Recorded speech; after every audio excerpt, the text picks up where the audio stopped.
लहर पानी भरे तो कुइया में जानू देखी हो तो धुइया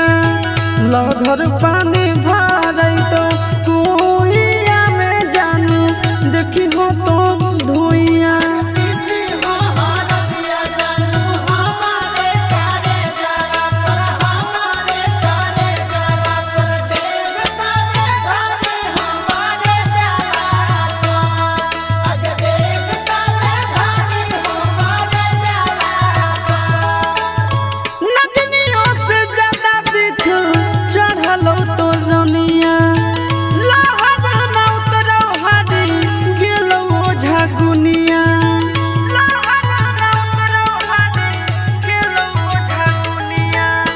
नगनियों से ज्यादा दिख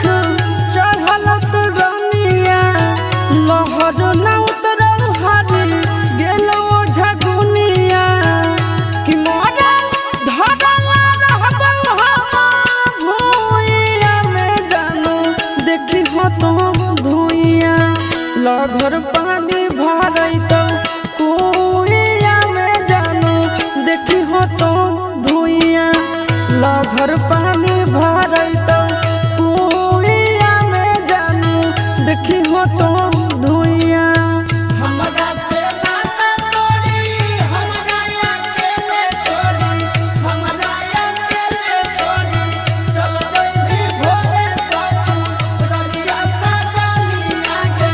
चल जइबी भोरे ससुर ररिया सजनी आगे धरती के परत से काट देना ना मुझे स्वर्ग चाहे नरक जगह दे द कहे राम जी स्वर्ग चाहे नरक जगह दे द कहे राम जी